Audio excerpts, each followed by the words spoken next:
Бисмиллах, альхамдулиллах, вассаляту вассаляму аля расулиллах, амма ба'ду, ассаляму алейкум ва рахматуллах. Дорогие братья и сестры, в преддверии священного праздника Курбан-Байрам постараемся ответить на самые часто задаваемые вопросы, инша'Аллах. Аллаху, Аллаху, Аллаху, Аллах. И первый вопрос: каково шариатское положение по отношению к жертвоприношению? По шафийскому мазхабу это считается усиленной сунной. И поэтому мы должны проявить максимальное усердие, которое можем, усилия, чтобы порезать животное, чтобы сделать жертвоприношение. Если же по каким-то причинам, по финансовым или по каким-то другим причинам у нас не получилось сделать жертвоприношение, то в этом случае греха нету, то есть это не является обязательным для нас. Далее, такой тоже часто задаваемый вопрос: можно ли брать в долг, чтобы купить животное? Взять в долг можно в том случае, если мы знаем, что это никак не навредит нашей семье. То есть мы знаем, что мы спокойно сможем прокормить семью, то есть одеждой, всем необходимым, да, вот для, скажем так, прожиточного минимума, то, что необходимо для семьи. Если мы знаем, что мы можем им дать, то в этом случае и спокойно, например, можем договориться с кем-то, сказать: давай я с каждой зарплатой по чуть-чуть буду отдавать, понемногу отдавать, возвращать, или же если получается, я могу с следующей зарплаты спокойно сразу же отдать. То есть в зависимости от вашего финансового положения, если это никак не затрудняет вас, конечно, лучше было бы заранее подготовиться к этому празднику и заранее откладывать с каждой зарплаты и так далее, то есть каждый месяц откладывать, постараться собрать эту сумму уже до праздника. Но раз уж не получилось, и вы знаете, что без каких-либо проблем вы сможете вернуть эти деньги без ущерба своей семье, то в этом случае можно взять в долг и порезать животное, чтобы не упустить эту большую награду. Следующий вопрос: каких животных можно резать на курбан?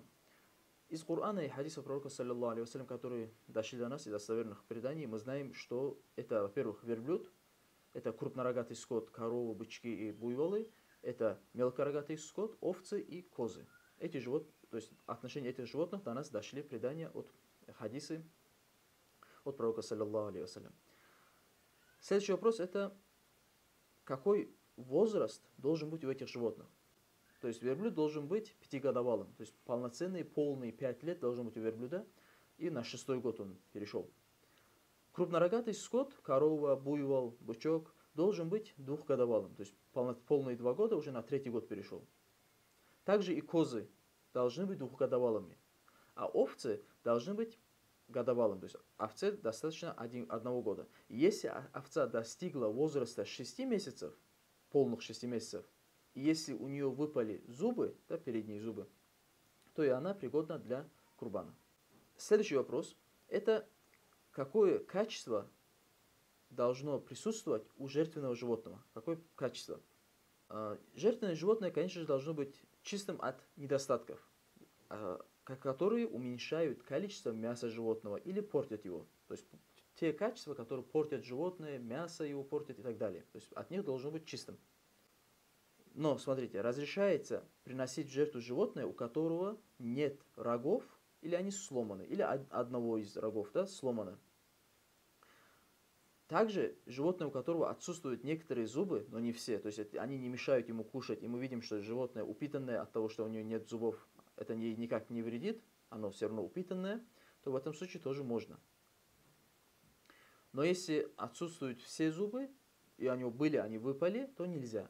Если с рождения без зубов родилось животное, то можно, и если мы видим, что оно от этого не является худым, да, это никак ему не вредит, то в этом случае, если оно родилось без зубов, можно. Но если все зубы выпали или большинство зубов выпало, то нельзя.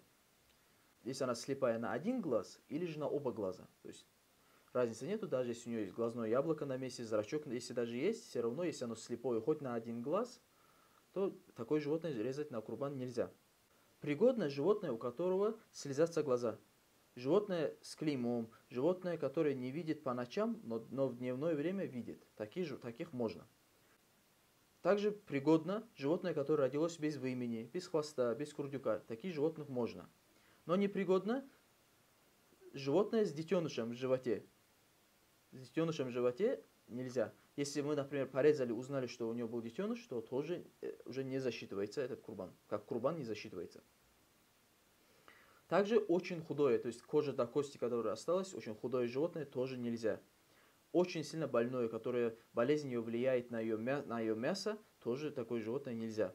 С очень слабым зрением, как мы уже сказали, да, если оно слепое, тоже нельзя.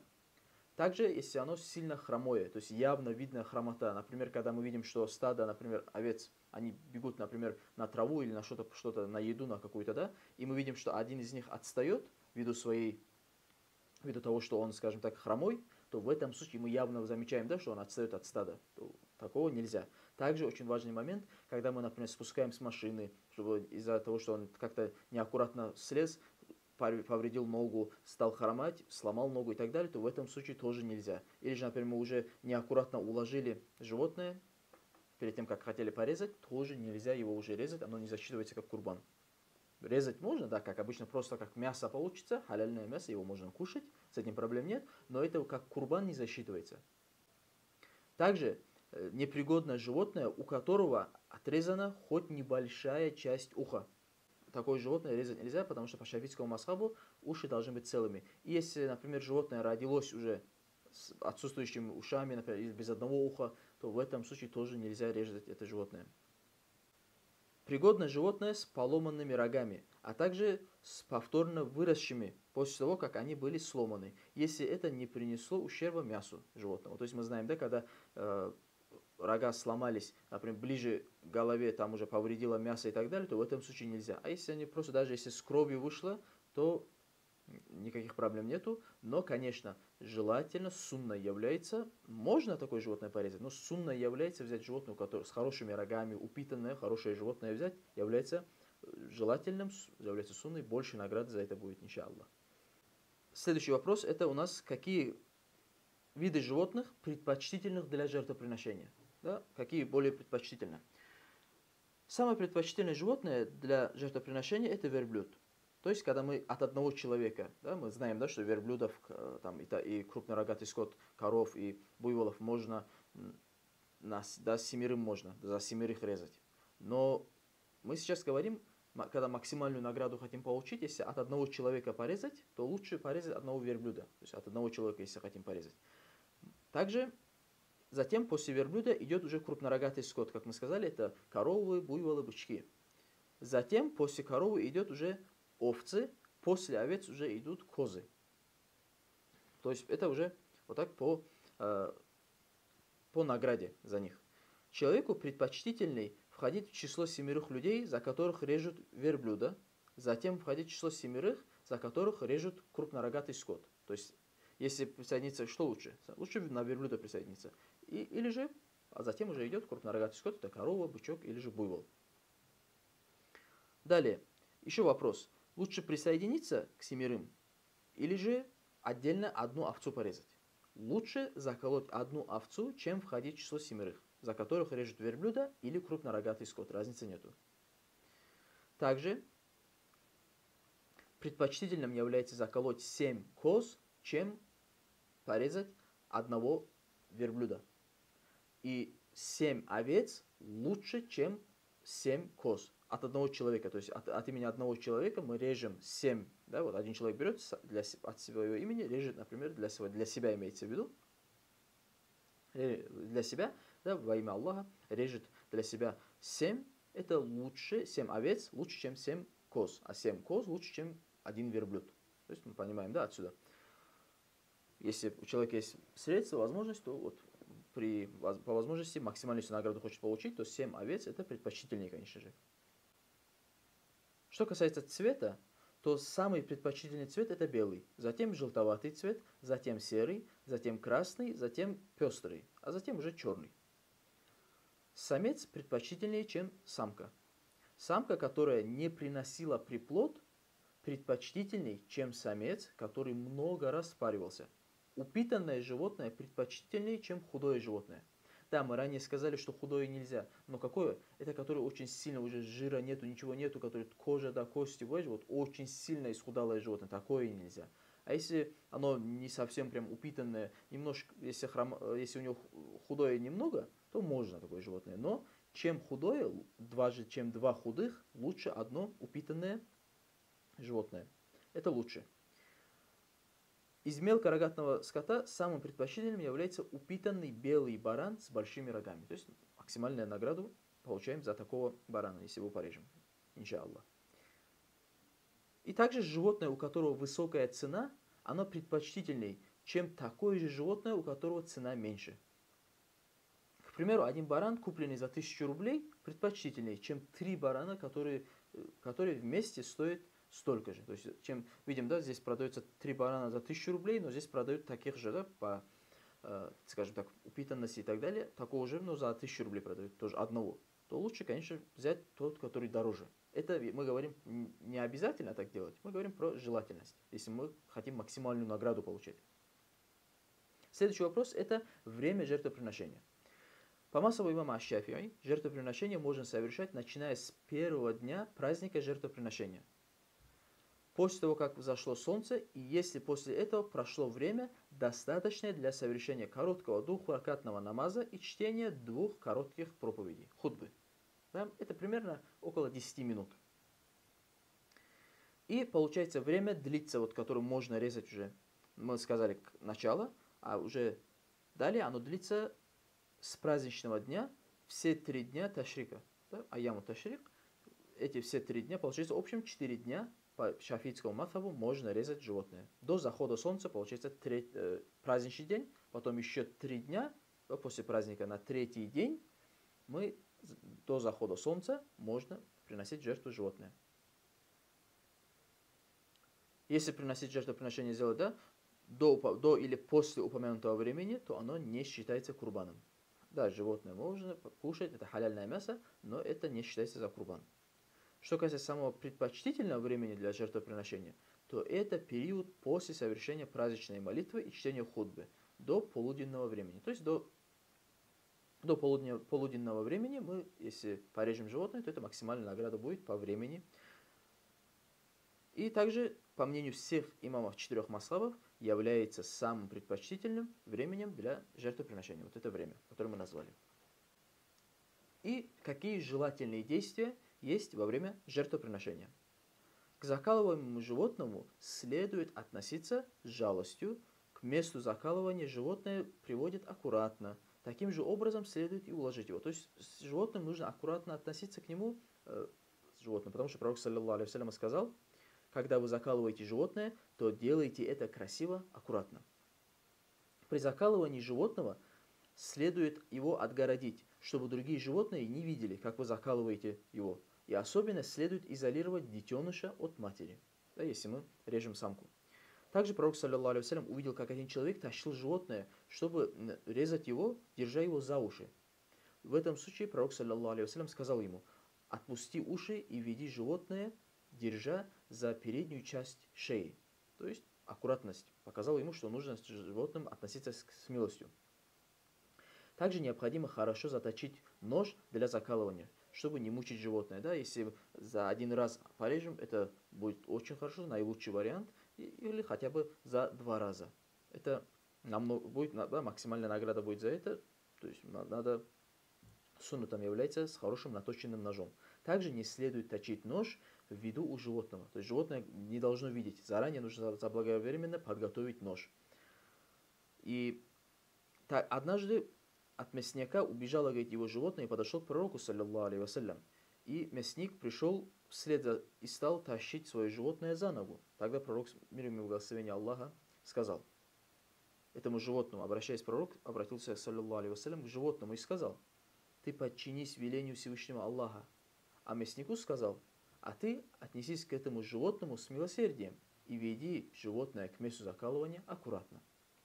Также при закалывании следует воздать хвалу Всевышнему Аллаху за то, что Он сделал это животное покорным для нас. Желательно закалывать животное быстро.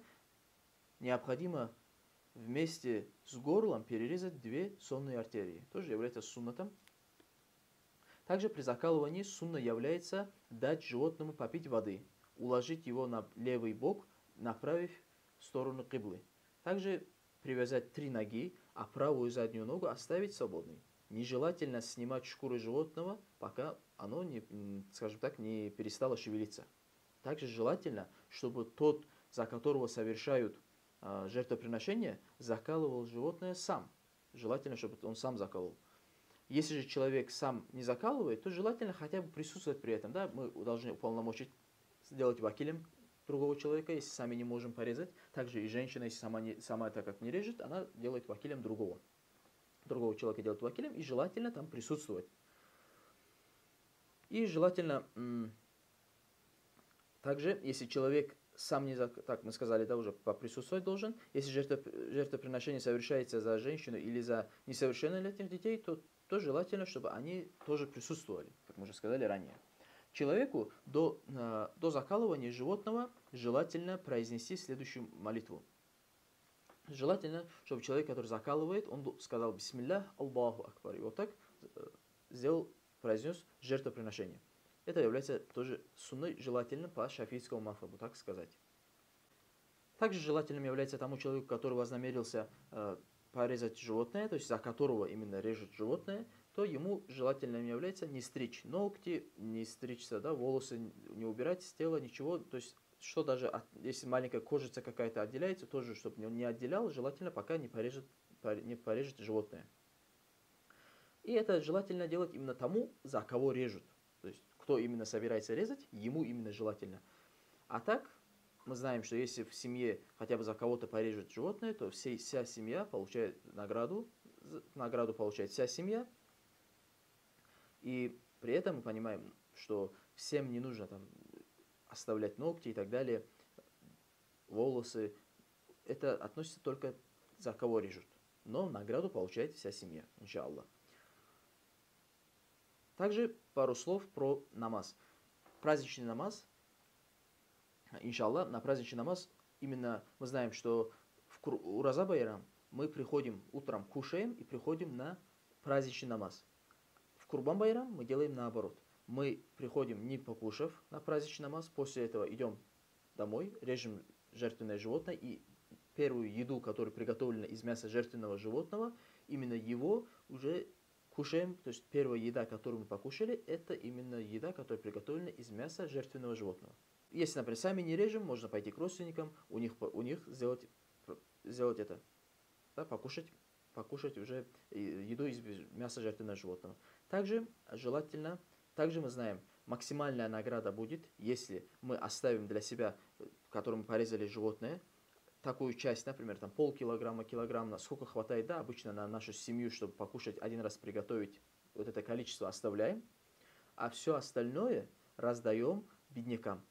Это максимальная награда, самый лучший. Средний способ раздачи мяса будет, если мы одну треть оставим себе, одну треть раздадим беднякам и одну треть сделаем как подарок уже своим родственникам, друзьям, хоть они даже являются богатыми, родственникам, друзьям отдадим.